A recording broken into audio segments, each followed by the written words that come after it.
I would like to welcome everyone for this special presentation by Jessie Willey, class of 2020, entitled The Road to Becoming a Pharmacist. Jessie graduated summa cum laude with a BS in biology and a minor in public health. She received departmental honors in biology as well as SCE honors.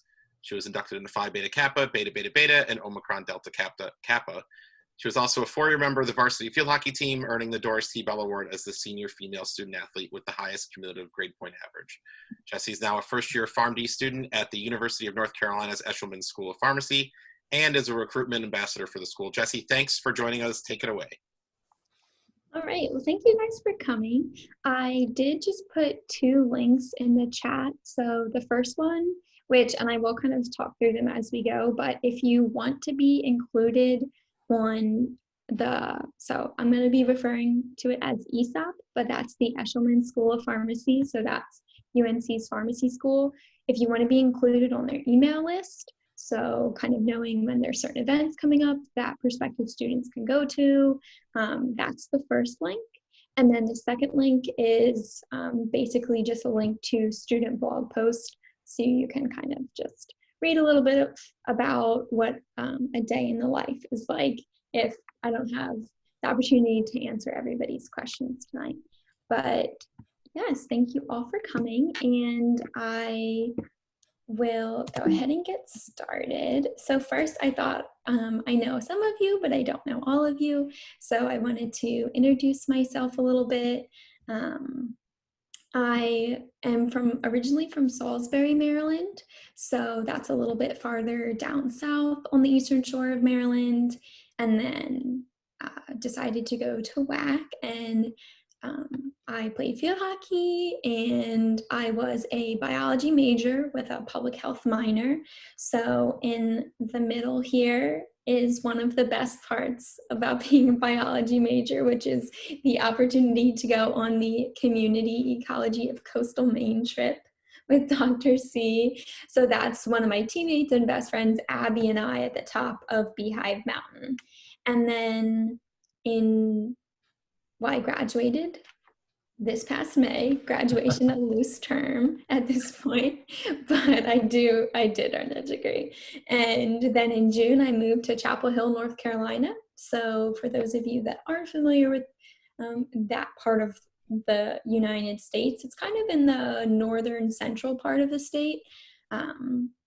But it's about 2 hours from the beach, which in the top left, that's one of my roommates and I, who we just needed a little break, and in the middle of the semester spent a weekend in Wrightsville Beach, North Carolina, and did Zoom school from there, which was really fun. And then the other picture is some other friends and roommates that I have, and that was when we got our white coats. So that's what we wear when we go on our immersion experiences and when we're in the lab. So it's just a fun day, and it makes you feel professional and legit. So,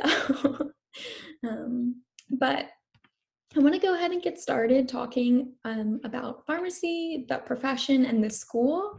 So feel free to, as I go, you can put questions in the chat. I'm able to see it and I can address them. You can speak up. It really doesn't matter to me. And if you don't have any questions right now, you can always email me, and I have my contact information at the end. So I'm wondering if the majority of you are like sophomores, juniors, seniors, a little bit of everything, freshmen. Probably not freshmen. Okay, well, I was just gonna say that in terms of depending on where you are in your kind of journey to deciding what you want to do after you graduate, because it is a really important decision. And I'm sure was like some of you, maybe where you are right now, where you like science and you like the idea of healthcare, but you're not really sure what you want to do in that. So I thought I would include this just because I will be talking about the profession some. So the mission statement of a pharmacist is to serve society. As a profession, responsible for using medications and any associated devices correctly and achieving optimal health outcomes. So as you can kind of see from that, there's a lot of different aspects to pharmacy and way more than I ever imagined even now as I'm in it. There's a lot more to it than Walgreens, and it's a very exciting field to kind of be getting involved with right now. So to expand on that a little bit, I thought I would discuss some of the current kind of popular fields of pharmacy practice. So the first one is probably what comes to your mind, and if maybe not your mind, definitely like your grandmother's mind when you say that you're going to go to pharmacy school. A lot of people are like, oh, so you're going to work in Walgreens. And I'm like, well, maybe, but probably not.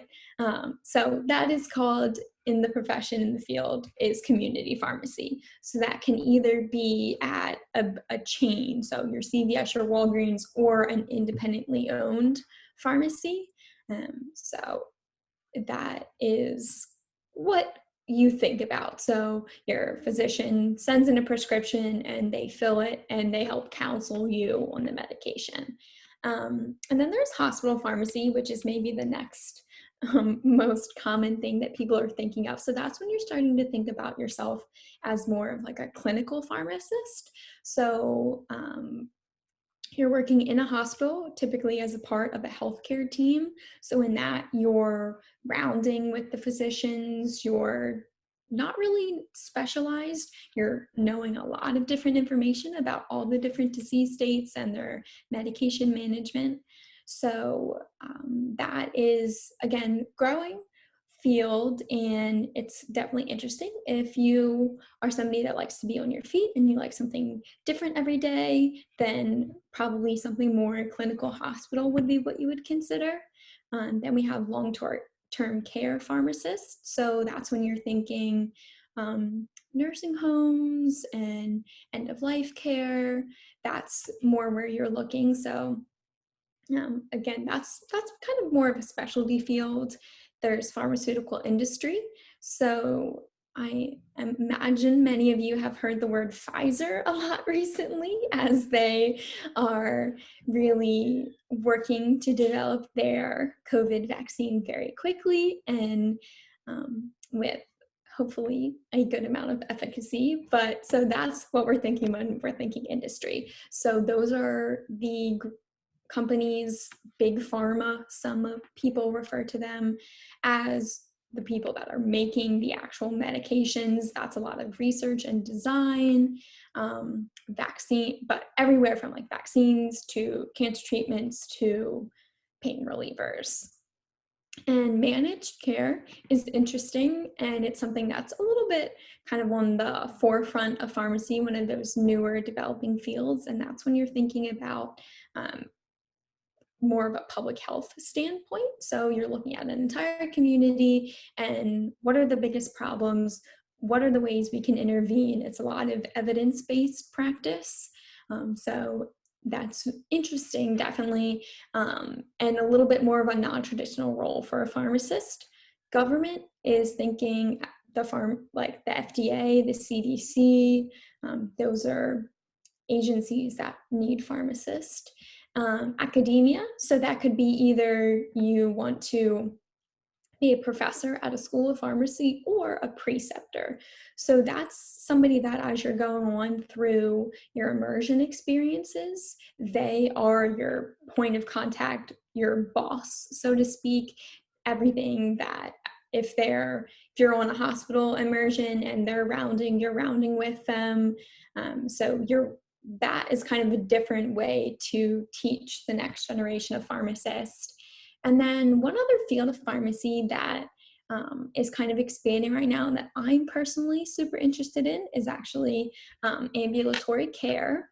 So ambulatory means able to walk. So you're thinking more of an outpatient setting, and essentially it's it can be any sort of outpatient clinic. So a lot of those are specialized. So maybe a cardiology clinic, transplant clinics. So that gives you the opportunity to really hone in on a specific field, and you're in charge of a lot of long-term therapies. So that's something that's interesting to me, just because establishing relationships with people is really important to me. So you can see the same patients over, well, some unfortunately their whole life, but you're really working with them. You're also working in a team, as you know, with the physicians and the nurses that are also at the clinic, and just working to figure out the best medication therapy and lifestyle for those patients. So I think that it's interesting for me, just because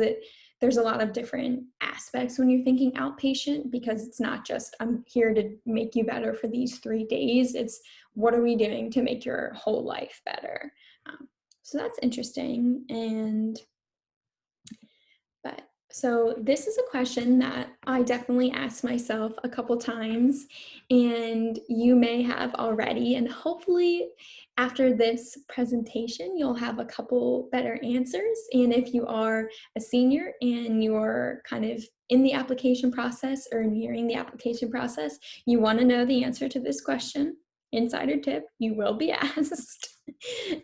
But just a couple things I could think of was, it is definitely a dynamic career. There's dynamic day to day, year to year. It's evolving. I think everyone can appreciate the fact that the field of medicine in general is evolving right now, and healthcare, especially during this pandemic, is looking a lot different than it has recently. And pharmacists are really on the forefront of those changes. So it's a really exciting time to be getting into the field and really seeing how things are going to change. You're an integral part of the healthcare team. So going to a liberal arts school and playing a sport, clearly that team mindset is very important to me. I think that I work best in an environment where there's a lot of collaboration, and everybody brings something different to the table, but that's still respected amongst everyone. So I really like the idea of working on a healthcare team that's interdisciplinary. So physicians, doctors, nurses, PTs, etc. You work closely with people every day. I kind of touched on that, but I'm a people person, so I definitely wanted a career that would give me those connections every day. And there's no limits really onto like where you would have to live or your hours or something like that. You basically could go anywhere, and there's going to be hospitals and pharmacies and industries that you can work in. So it's a very flexible career in that sense. And because it's so diverse, you can change around, which I think is cool. You don't have to pigeonhole yourself into one thing. And lastly, I like the idea that it's a trusted profession. I think a lot of times when you're going into a pharmacy to get your medication, say, it gives you that chance to ask questions that in that one-on-one, a little bit more almost like personal basis, where you're not in the doctor's office and the doctor's on the schedule, and sometimes they just kind of fly by, where the pharmacist is really the person that serves as that link, and they're gonna sit down with you and make sure that you understand why and how. And I think that again are just some things that are important to me personally. And I just encourage you to think about this question as we go through and as you move on with deciding what you want to do. So the road to becoming a pharmacist, just the reason why you are all here today.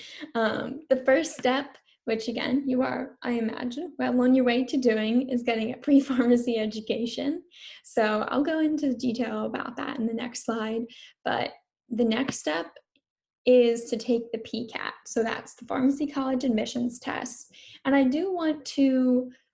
think this is a good opportunity to provide a little disclaimer in that I did apply to other schools other than ESOP, but so this presentation is mostly geared towards ESOP in terms of the information provided, but I will try and put in other things that I know other schools do. And So first and foremost, it's important to gather some of your own information from the school's websites and going to information sessions, because not all schools, especially this year, and I'm expecting next year with COVID, are requiring the PCAT. I would not necessarily say that it's a bad thing to do anyway, because it's important to be able to synthesize what you've been doing the past 4 years or 3 years or 2 years into a test. And it teaches you some study skills, and I think it just helps bridge the gap a little bit between undergrad and grad school. Then you will earn your Pharm D degree. So that is what we call it, but it stands for a doctorate in pharmacy. So you will be a doctor once you graduate from this. And then so it's a 4-year program. And after you complete your 4 years, then you have to get licensed. So that licensure exam is called the NAPLEX, and it is on a state-by-state basis. And then lastly, I included this just because this is one of the things I wish somebody had told me. But so your last year of school, which again, we'll talk more about this, is you're not in school at all. You're doing immersions and rotations. But if you want to do any of the fields of pharmacy that are direct patient care, so when you're thinking anything clinical, it is becoming very standard to do at least 1 year of residency. So those are called like PGY1, so postgraduate, as in graduate from pharmacy school, year residencies. And that's basically just because you're involved in direct patient care, to have the opportunity to do that as a pharmacist, but also with the help of other pharmacists first. And then fellowships are common if you want to get into industry or research. Again, it's just an opportunity to be moving forward, but not too quickly in a sense. But I feel like nobody told me that when I was looking at pharmacy school, that residencies were really common. So I just wanted to let you guys know. So a PharmD program is, you can do it 2 ways. And some of you might already be familiar with this just because of the program that we have with Maryland, but you don't actually need a bachelor's degree. Essentially, all you have to do is the prereqs for the program. It's not the most common path. I mean, for example, I have classmates that have master's degrees, but I also have classmates that don't have any degree. They did 2 or 3 years of undergrad, and now they're in pharmacy school. So it's really what's best for you. I spent all 4 years at WAC, and that was for a couple reasons. I wanted to play field hockey all 4 of my years, and I also didn't really decide on pharmacy until my sophomore year. So at that point, it would have been hard to complete all the prereqs in a more condensed period of time. So it just wasn't really that feasible for me, and nobody was telling me to rush, so I didn't. But again, I think it's really what's ever best for you. And if you're looking at the 3-4 program that WAC has with Maryland, you can still do basically that same thing, but go anywhere. You don't have to feel like that's only with Maryland. If you don't want to spend all 4 years at WAC, you can go anywhere really. Just again, making sure that you're paying close attention to the prerequisites. And then 4 years of pharmacy school. So that's pretty standard. I don't know. There's a couple like accelerated programs, but you would probably want to like ensure all the accreditations are there for those programs. So I thought I would go through some prerequisites with you guys and put them in terms of the classes you guys actually take. So if you're a little bit younger, feel free to take a picture of this slide, because these are all the UNC math and science prerequisites. So it's pretty standard in terms of math and science prereqs across your different schools, but I would really encourage you to make sure that you are specifically looking at what your school wants. Not all schools need both physics. Some schools don't, or they want immunology. So again, you just want to make sure. So this slide is specific to ESOP, but some other classes that aren't on here that reflecting back on my time at WAC, were really helpful. And I don't know if you guys have picked classes yet for this spring, but if you haven't, some classes to maybe take into consideration. One would be cell biology. That I cannot tell you how much that class helped me. And I took that my sophomore spring, and I thought it made all my other classes in later years at WAC easier. But pharmacy, especially when you're thinking your didactic curriculum, so when you're in the classroom, is very specific, which makes sense because if you don't understand how everything works, then there's lives at stake, right? So you have to be specific. And the way so I took that class with Dr. Reynolds, and the way it's structured, but two, the information, it's important to start to become, excuse me, really detail oriented. And she helps you with that. So some other classes that I would suggest to kind of take advantage of, one, the fact that you're at a liberal arts school, and two, to better prepare you, would be maybe like public health or global health, because those types of classes start getting you thinking about patients and people. And it's important, I think, in all fields of healthcare, but sometimes when you're thinking about the role a pharmacist plays in being that link, you want to always, we call it patient-centered education, but you're doing all of this for somebody. And I think that classes like public health and global health disparities help you start to think about some of the implications of decisions made in healthcare. I didn't take this class, but biostatistics, I think we have something like that kind of within the psych department.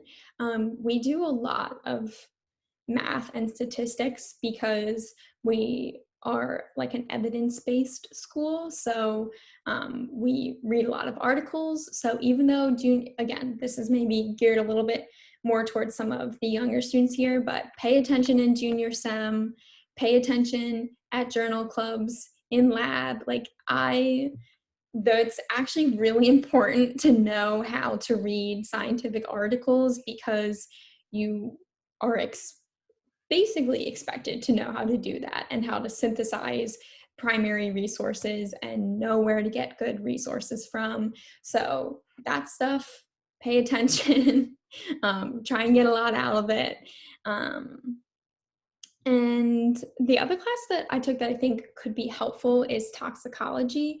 Again, you just want to try and, if you have time outside of all these prereqs, just becoming a little bit more well-rounded of a student and taking some different types of science classes. But also when you're in your interviews, no matter what you do, I don't think this is specific to pharmacy school, really play up the fact that you went to a liberal arts school, because in that we write way more than a science technical type school would do. We learn how to communicate, we learn how to communicate, work in groups and teams and lab groups. So really make sure you play that up and you allow that, even though I don't know that I always realized it as I was going through my time at WAC, but even now, kind of comparatively speaking, it makes a big difference. And even though you might not feel it as you go, these skills are really being honed in on through the exercises and the opportunities your professors give you. So bring that up in interviews, own it, make it work for you, and take classes other than just science classes, because there's a lot of cool things to do and you don't want to ever pigeonhole yourself in too tightly. And that kind of leads us into, there are some gen ed type requirements for as prereqs for pharmacy school. So like UNC likes to see a foreign language, but that can vary. Definitely some English classes, just some distribution type classes. Some other ones I had to take for other schools, microeconomics. And that seems a little strange until I think I got here and I realized why. And that is one, if you wanted to work at a community or independent pharmacy, insurance and business management, and industry even. So I think that's probably why, and public speaking, which when I took it, it was a special topics class, but I think there's a communications department kind of being started / is started and growing at WAC. So look into that again for the specific schools you're applying to, and also potentially just take that class anyway because it's good practice. Okay, so that's all your pre-pharmacy education. Next step, PCAT. So I'm going to go through this section as if it is not optional and you're going to take it. And my first word of advice is get a prep book. I lived by the Kaplan book, and that also comes with free practice tests, but everybody learns in different ways and likes different things. But I think you really want to get a book or a subscription to questions and that information. I liked the Kaplan book because it didn't just break it down by the different subjects, but it also broke it down in terms of like the unit. So that was really helpful when I was going back and comparing like what I had done in class at WAC and then just summarizing it with the Kaplan book. Was really helpful. That Kaplan book didn't leave my side for like 3 months and it does pay off. And one thing to remember is you have learned a lot at WAC or are learning a lot. I have to remember you guys are still there. But you are very well prepared and you know way more than you think you do, but you do need to study because the questions are very specific. And again, a book or something to have practice questions is huge. And when you're doing practice questions, when you get one wrong, go back, figure out why it's right, prove to yourself why that's the correct answer, and prove to yourself why what you selected was the wrong answer. Because doing something like that is actually one of the best ways to learn for yourself personally, when you kind of have to, one, go back to what you're doing, even write down your thought process. Why did I think that was the right answer? And then prove to yourself why it was wrong. And that can really help you grow leaps and bounds very quickly. And the other thing that I would encourage you guys for the PCAT, and honestly just to be well-rounded people, is make sure to stay up to date on current events, because the writing section is any old prompt. Like it could quite literally be about anything current in society though. So it could range from like something with climate change to something in healthcare to something in education. You truly don't know. And they're not trying to test on if you know that specific event that they're talking about, because you might not, but they want to see that you can think on your feet. But it's easier to think on your feet if you have a bit of an arsenal. So what I did was I still read it every morning. It's called The Skim with 2 M's, and it's an email service basically. And every morning they send you an email with a very reader-friendly synopsis of what is going on in the world today or what happened the day before. It's run by a bunch of like 40-year-old women, so it's kind of funny. If you have a dry sense of humor, you might think it's very funny, but it's not hefty. It doesn't make you sad, because sometimes I was reluctant to get into current events because it just makes me sad sometimes, but this keeps it light, keeps it interesting. And it's like 5 minutes of your day to just read through that and know kind of what's going on for the essay, but also just like to be a good person, be a good world citizen. So does anybody have any questions about the PCAT or PCAT prep right now? I was just gonna say, I just took it, and when I took it, I don't know if it was because of COVID or not, there's only one essay and no verbal section. Okay, interesting. So I don't know if that's like a change because of COVID or they just decided to change it. Yeah, I'll have to look into that. That is very interesting. But everything else, you had the same way? Awesome. I Well, also used the Kaplan book, and it was amazing. yes, Kaplan should hire me because everybody I've ever met, I say you should get a Kaplan book, even if they're not pharmacy students. If they're going to a different school, I'm like, I'm sure Kaplan has a book for that, and you should read it because it's really good. So if anybody knows anyone at Kaplan, give them my contact information. I So just have a quick question actually about yes. the PCAT. About how far before the PCAT did you start studying for it? That's a really good question. So I took the PCAT in July, the summer prior to applying, if that makes sense. So I applied in September, so took the PCAT before. And I started studying in April, which I will say, if you are maybe a little bit earlier in your career, give yourself, maybe make your junior spring like not your hardest semester ever if you want to take it in the summer. But what I did was when I was in school, like actively in school, I did chapters in subjects I knew really well. So for example, I was in OChem at that time. So I did all the OChem sections because one, it helped me study for OChem. And two, I knew that I would know the information and I was just kind of practicing, if that makes sense.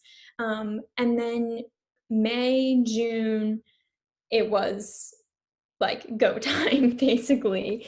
So I was doing a couple chapters a day, and the way I set it up is I wanted to be done. Well, I completed the whole book, which you might not have if you are an absolute superstar in something. You might not even have to brush up on it, but that was just kind of what worked best for my brain and the way I prepare for things. But I wanted to be done 2 weeks before the exam. And the reason for that being is I wanted to take a pretest. And I was like, okay, I've done theoretically all the studying one could do because I worked through the whole book. Where do I stand? So 2 weeks out, I took one of the pretests, which again, those Kaplan books come with 3 pretests that they grade when you get the results back right away. And then I looked at my score breakdown and said, okay, this is where I'm weak, this is where I'm weak. And for those next 2 weeks leading up to my PCAT, I only studied in the specific areas that I didn't do as well. And I think that was huge when it came time for my actual test day. I was like, there's no way I would do worse, you know what I mean? Because I've just spent 2 weeks focusing on what I didn't do as well on my practice exam. So I would say give yourself a good conservative 3 months. Because I also am not, I think I would be stressed out if I was like grinding up to it the night before. But again, you are already studying for it as you're taking all of those prereq classes. So that's another way to kind of look at it. Okay, awesome. Thanks for that question. So next, when we're thinking about the application process, again, this can vary a little bit, but the PharmCast is the application service. So that probably doesn't vary. So if you think about, what is that? I don't even remember what it's called to get into College Board? Is that a thing? Is that what it's called? The Common App, the Common App. PharmCast is the Common App, essentially. So you put all of your information, so all of this information that's listed here, onto the PharmCast. And then from there, you select which schools to send it to. So that way, everyone in your year, and maybe over a course couple years, are having the same essay question, and it also, you get a PharmCast GPA, which is basically because they understand that schools weight classes differently and weight grades differently. So for example, like all our stuff is 4 credits, right? Well, there's like a couple 2-credit classes, but lab and lecture, it's all in there. It's all 4 credits, but there's schools that separate the credits out. There's schools that classes for us are 4 credits. For those students might be 3 credits. So PharmCast actually has a way of, I don't know, some sort of algorithm that standardizes all of your different grades, also different grading scales, and gives you a PharmCast GPA. So it's a good thing for standardizing across different schools. You need some letters of recommendation.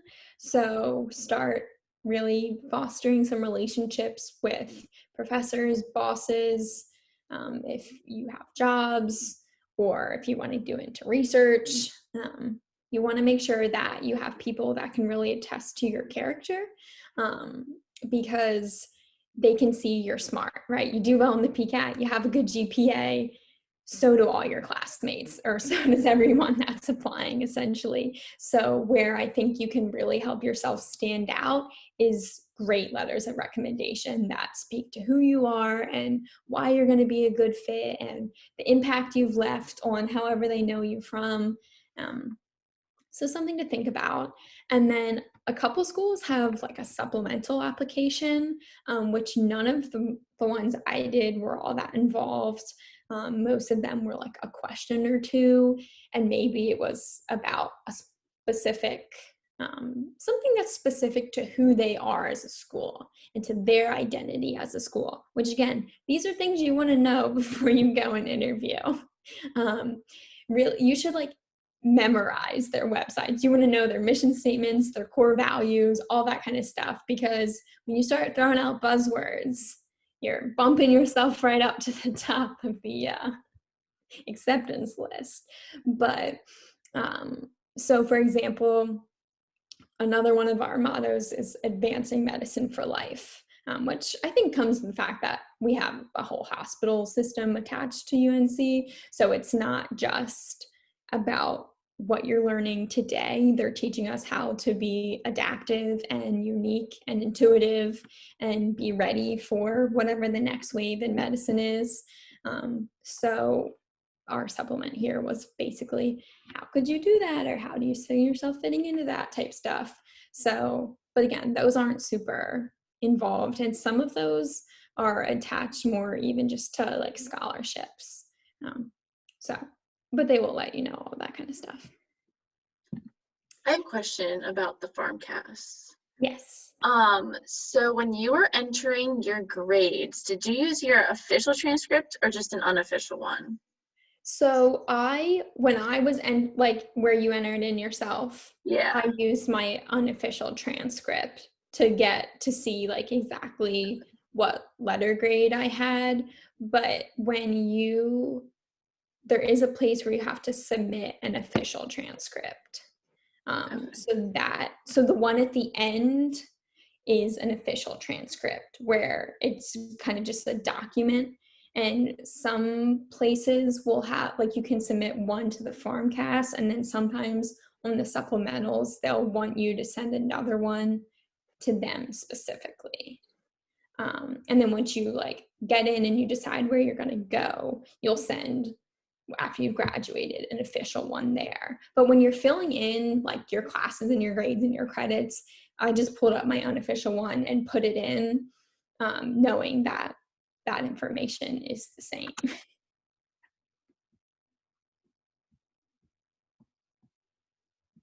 All right. So a couple of things that I was thinking about in some different ways to make you stand out. Again, I've kind of already touched on most of these, but being well-rounded, having diverse experiences, committed to the profession. I think, again, you want to know your why. Why do I want to be a pharmacist? Why do I want to go to this school? I think that's really where that commitment comes from. Academics, PCAT score, you are judged very holistically as you're applying. So if you feel one of these categories might not be your strongest, this isn't me telling you not to apply. This is just my musings, if you will. And then some work or volunteer experience. I was not a pharm tech. I've never worked in a pharmacy. So don't feel like you need to run out tonight and sign up for your pharm tech exam. That's not necessarily what I mean by work experience, but things that are relevant, which I kind of go into a little bit just because this is one of our like ESOP slides. Like I said, I never worked in a pharmacy. I did something what I thought was very interesting, but is probably not for everybody. The summer before my senior year, so the summer that I was taking the PCAT and applying and whatnot, I actually had a job through the Centers for Talented Youth, which is the Johns Hopkins summer camp program. And what I did there actually was work in the health office. So I don't know if any of you went as children or if you know of it, but basically Johns Hopkins gets these incredibly intelligent students, children really, from all over the world, and they bring them to different college campuses. So I was actually at Haverford College, which is outside of Philadelphia, and they put them in school essentially for like 3 weeks, and they live on campus and they take one class that they get to pick in just kind of whatever they're interested in, and almost all the classes are taught by college professors, and they're really specific like niche type classes. But so working in the health office, when you have a bunch of like 12-year-olds living on a college campus away from their parents, it lends itself to some very interesting issues. One of which being they're minors. So if they take any sort of medication over the counter or prescription, they can't actually be in possession of it. So we keep all of it locked in a cabinet in the health office, and then they have to come to us and get it when they usually would take it. So that was a really great way to start getting familiar with different medications and what they're indicated for. And also just the aspect of pharmacy in terms of learning how to communicate with people that are different than you. One, they're children, so you have to kind of figure out how to relate to them. And two, a lot of them weren't from the United States. So learning how to just communicate and make them feel comfortable with you and make them trust you was really interesting. And it's a little hard at first, but I gained a lot from it, and I wouldn't have traded that for a traditional pharmacy experience. Another cool thing was it was interesting just to see what students from other countries brought to treat the same things that we would think of. So they weren't coming over with Tylenols and Claritins and stuff like that. They came over with I'm remembering this, one student specifically had really bad allergies, got way worse when she went to America for the first time because it's new allergens, but she had some herbal teas and some different lozenges and stuff like that. And it was just interesting to take a step back from the pharmaceutical side of things and realize that there are a lot of different ways to treat the same problems. So it's just an interesting perspective. And again, whatever you're doing with your summers, make it something you can talk about. Make it something where you're going to build relationships with people that can attest to the work you did. It doesn't have to be a pharmacy internship or research if that's not your thing. Like, I need people. I don't think I could do bench work ever. So that wasn't really an option for me. So whatever you do, make the most of it. learn from it and be able to talk about it essentially. But yes, definitely. I mean, I think some of this stuff I'm sure you guys are all probably already involved in, but do some things outside of school. And one, because you should have a life outside of school. And two, because pharmacy school is very busy and it's a lot of work. So if you can show that you already have good time management, it helps just make them feel comfortable that you're going to succeed in their program. So that's how I would get involved in something, to make yourself happy and to learn time management.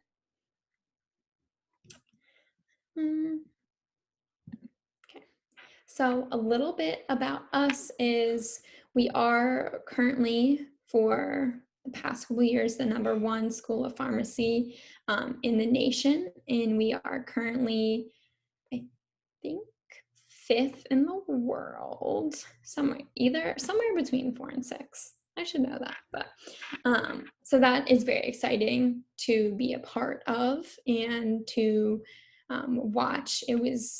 They had that in 2018, and then to see it again this year. So it's a very exciting thing to be a part of. A lot of cool faculty. One of the coolest things that I'm really getting used to in pharmacy school is that, so for example, pathophysiology. So we're learning about a bunch of different disease states, where in undergrad, that would all be taught by Dr. Windleborn, for example. But in pharmacy school, you have a specialist in that disease state come in and do the lecture. So a lot of times in a week, we have 2 different professors, because they bring somebody in that knows everything about chronic kidney disease, which is what I did this morning in pathophys, which is why it's on my mind. But they bring in, the most expertise they can find in that field to talk to you about they're really passionate about it because it's their whole life. And I think when somebody's passionate about something, it's easier to be like, okay, yeah, kidneys. But it's a really cool way. And the other good thing is, if you don't really love how one professor teaches, you probably will only have them for like 2 or so lectures. So then you get somebody new. You don't get tired of Dr. C and all his pre-class quizzes. So that's been really interesting, and specific to ESOP, but I do know Virginia Commonwealth has something like this too. We actually have 2 campuses. So I am on the Chapel Hill campus, and that is where I will be staying. But we have another campus in Asheville, North Carolina, which is further out in the western part of the state. And it is a little bit smaller in terms of the number of students that are there. But it's more connected with, it's called the Mission Health Systems, which is basically just another hospital system in North Carolina that's more focused on the western side of the state, whereas the UNC health system is more centrally focused.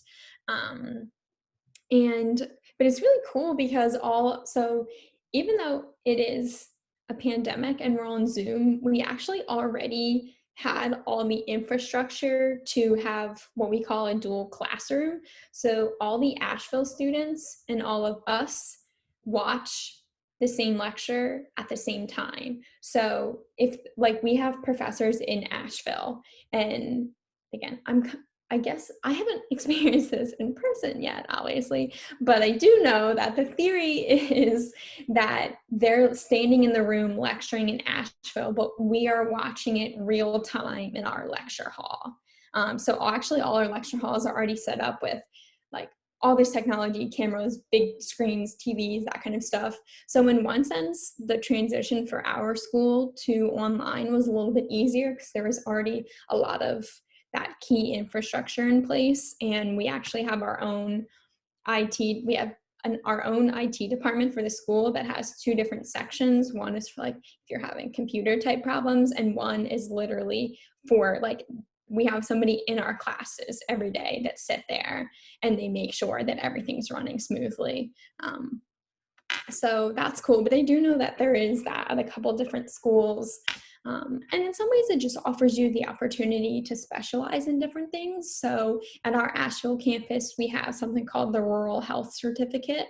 So if you are very interested in community health, public health, that kind of stuff, you can go there and you actually get a different certificate program. You still get a Pharm D, obviously, but you have this certification that already makes you ready to go into a rural health residency or right into practice. And then we have 2 dual degrees with UNC, so you can get your Pharm D and your MBA in 5 years at the Keenan Flagler School of Business, which is, I don't know anything about business, but I do know it is a very good business school. And it gets integrated in your curriculum. So the master's programs are accelerated. So whereas a master's in public health is usually 2 years, you get that and your Pharm D in 5 years.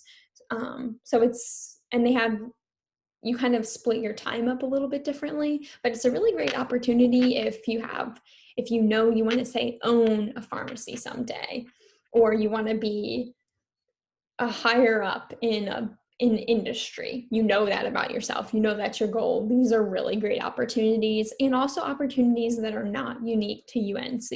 So if that sounds really appealing to you, but you don't necessarily think you want to come to ESOP, these are becoming more and more common. So again, you can just look on the websites. Those are some of your best resources. There's usually prospective student tabs, but some of the other tabs are like, look at the curriculum.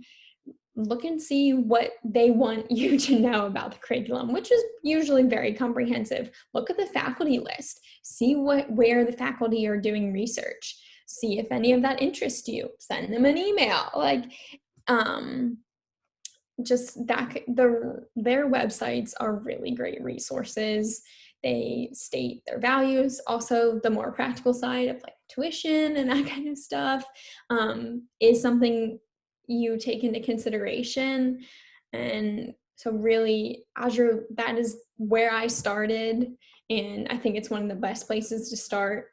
And I guess now I'm sure there's lots of online information sessions. So go to those. It's no harm, no foul, nothing lost.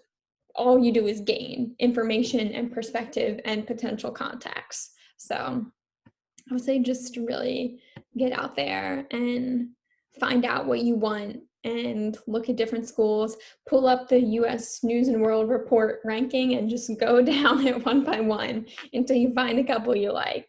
I don't know. That's kind of what I did, so. So now we're going to go a little bit more into curriculum. So I feel like the first half of the presentation was maybe a little bit more if you're like a sophomore and junior and you're looking towards the application process.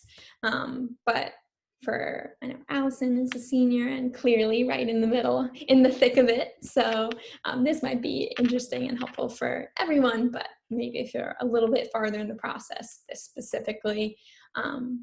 And this is pretty general across pharmacy schools. There's obviously different curriculums in the specifics, but the general structure is relatively similar in that 3 didactic years and 1 year of rotation. So didactic means in the classroom, but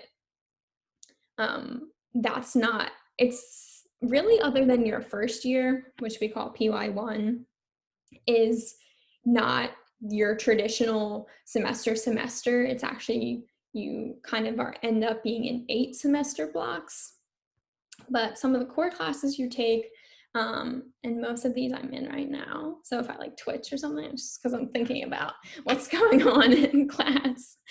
So pharmaceutics, in that right now, that's basically all about like drug delivery, absorption, administration, formulations, all that kind of stuff. Pathophysiology, all about disease states. Molecular foundations of drug action is all about, it's basically like biochem on steroids. So there's something called the top 200 drug list. If you do decide to go to pharmacy school the summer before you start, I highly recommend you start to familiarize yourself with the drugs on the list and their names, their brand names, their generic names, because especially if you don't work in a pharmacy, because that's something I wish somebody had told me, and that's really probably the only way that I feel the pharm techs have a little bit of an advantage, is because they already know a lot of the brand and generic names, where I have to put time into learning them. So if you have some free time the summer before you matriculate, start familiarizing yourself with that. Because in your first semester or in your first year, depending on where you go, you will have to know all of them, and you have to know what they're used for, how they work in the body. So that's the molecular foundation. So the word GPCR, if you hear that about 3 times a day, where in biochem, you're like, oh gosh, I wish she would stop saying that. But it becomes your lifeblood. So pay attention in biochem. And health systems, pharmacodynamics, pharmacokinetics, so that's what happens to the drug once it gets inside your body. Pharmacotherapy, so that's really where you start to focus on what medicines really go with which diseases, and you think about what can and can't go together, and you're starting to get very specific into what patients need. Drug literature, so that's kind of what I was talking about, why you should pay attention in seminar, because we take a whole class called evidence-based practice. That's basically like seminar, but without the satisfaction of writing a thesis at the end. Pharmaceutical care lab, so that kind of goes along with patient counseling, immunization certification. If anybody still needs a flu shot, I am legally allowed to give it to you. So all you have to do is just drive down to Chapel Hill and I can give you vaccinations. That's something we do early on in our career because we start immersions next summer. So you have to be certified to give vaccinations. And that was really interesting, actually. And now I volunteer at a flu shot clinic. So I feel like I'm really developing some skills. If you're a little skittish about needles, I think I could probably distract you.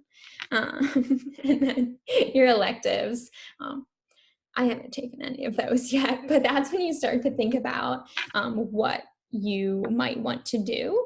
And there can take some different electives in specific subjects or that kind of stuff.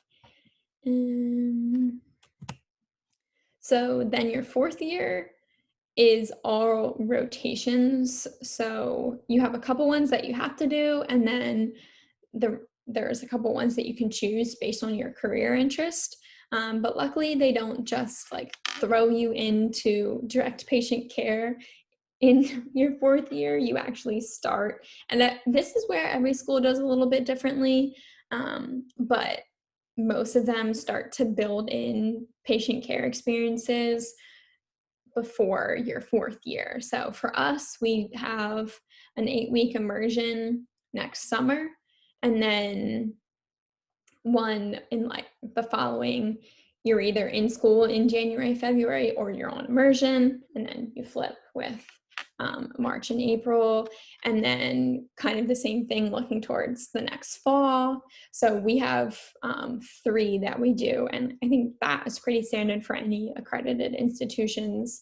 You do 1 in community, 1 in hospital, and then 1 in direct patient care.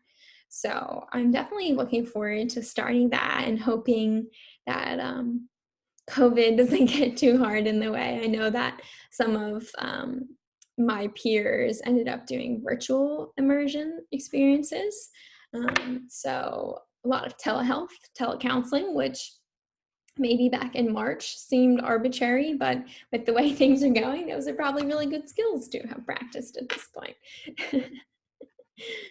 So, yes. And our curriculum is actually one of the favorite things that I was learning about ESOP and one of the reasons why I was really excited to start going here.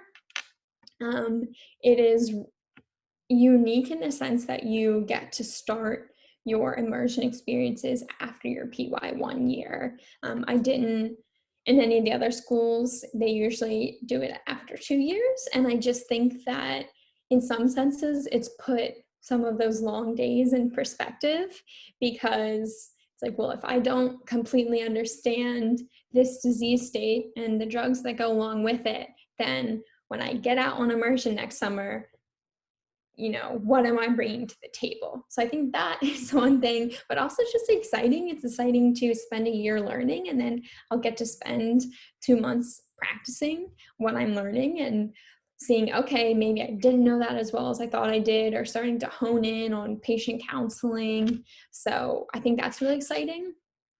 The other thing is that we have a very, it's kind of across 2 different dimensions, but our curriculum is very correlated throughout our different classes. So we learn about a disease state in pathophysiology, and then in molecular foundations, we learn about the drugs to treat it.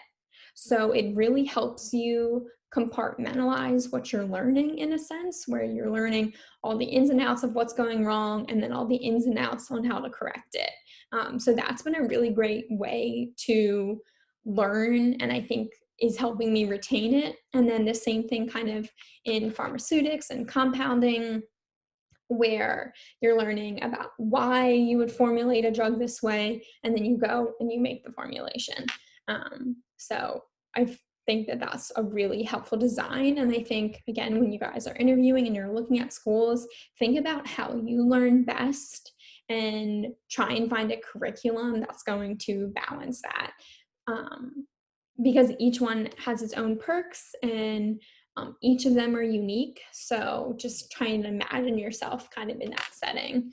And don't be afraid when you're on interviews and stuff to ask students questions, because we all at one point weren't in pharmacy school and we're trying to decide where to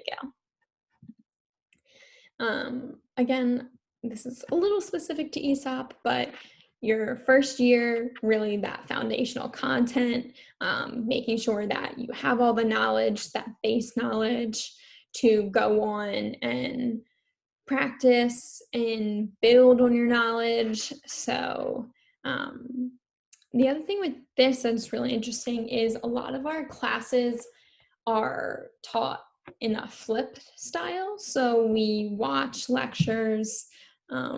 Some of them are on a weekly basis, and some of them are on like a daily basis, so to speak. And then we go in and get lecture for about 20 minutes, and then the rest of the time is patient cases. So it's a really interesting way to immediately be applying what you know. And at first, I think maybe it's this way with everything, where it's like the first couple of weeks of it, it's like, oh, this is horrible. I can't learn from a video. Like, I need that interaction. But it's awesome. So just keep an open mind when you're hearing about this kind of stuff, because building in that kind of higher order thinking, where it's not just, oh, like, tell me what, you know, this is. It's, well, if I show you these laboratory values and this medical history, what do you think's going on? How do you think you would treat it? So it also just helps keep that focus on the patient. Again, you're learning all this stuff so that you can be a really good practitioner. And when that's embedded in you as you're going, it's really helpful. So I would just encourage you to really, in these sections of information sessions, you're probably nervous because you are going to interview, but really listen to what the different schools bring to the table and think about the why pharmacy, think about what's important to you, and think about how that would translate into a curriculum. But yeah, so year 1 and year 4 are pretty unique, and it's all didactic, and it's all immersions, and then PY2 and PY3 are kind of a mix of both. So a day in the life is a long day, I will be honest, but they're good days. And right now we are in Zoom school, and luckily all our professors are very cognizant of Zoom fatigue and understand that when you have 2-hour lectures, that is exhausting. So most of our not even most, all of our professors give us between like a 5 to 10 minute break in those lectures. And we're just like, okay, go stand up, look away, walk outside for a couple minutes, which it just also reinforces that they care about us. But all our lectures are synchronous. So I know some of your guys' classes are probably, you're watching those pre-recorded and then maybe you're meeting optionally, but all of we don't really have any optional meetings type thing. And we do a lot of breakout rooms, which has been a nice one to help you meet people, but also, again, you're practicing those skills of working as part of a team. And they set up study groups for us that were kind of based on like your lab section, but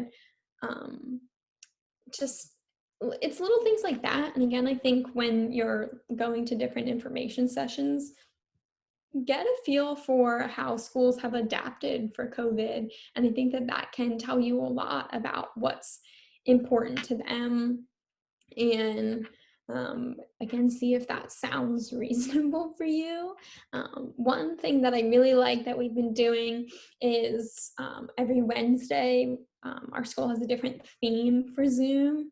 So everybody like logs on, professors included, kind of in the theme. So it's like Spirit Week in high school, but it's once a day all semester, or once a week all semester. So like we do like undergraduate Pride Day, or there was like Hat Day, Halloween costume, like that kind of stuff. So it's little, but it's a great way to just establish community and like have your professors, you see them as more than just a professor, because one interesting thing is that when you graduate, they're now your colleagues, which is kind of a different way than it's structured in undergrad, where when you graduate, like it's still Dr. C, like where there's a very real chance that you would be working alongside of these professors in 3 years. So they definitely treat you differently because of that. And the expectations are different because they know what it takes to be a successful pharmacist in their realm, and they kind of expect that of you. And so it's just fun. It's interesting. I don't know. I like little stuff like that. So, and another thing is your student organizations are a really huge part of your pharmacy experience. First off, it's a really great chance to get your feet wet in a low stakes environment. So like, for example, there's the Student College of Clinical Pharmacy. Join that. Now I can hear from clinical pharmacist speakers. There's different, not as much right now because of COVID, but there's different opportunities to get involved and shadow and network. Because again, this is professional school. You're going with the idea that this is your job, and when you graduate, you're ready to be a part of it in a sense. So networking is huge, leadership, personal development. These are all things that you really want to start becoming, like start putting energy into the type of pharmacist you want to be. But if you don't know, you can join a bunch of different clubs and that can help you figure it out.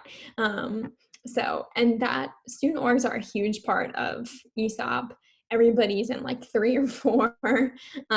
So it's really cool. And it's also a great way to meet upperclassmen and get some advice from them too.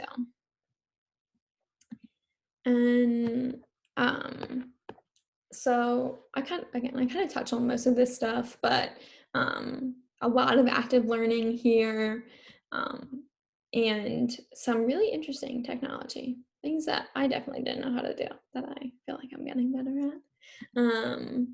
A little bit about our class, just to give you a sense of if you do you think you want to apply to ESOP at some point?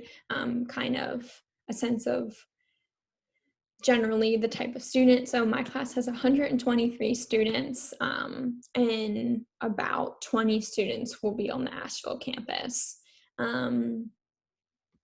We are more female than male, which I'm like, go us, you know.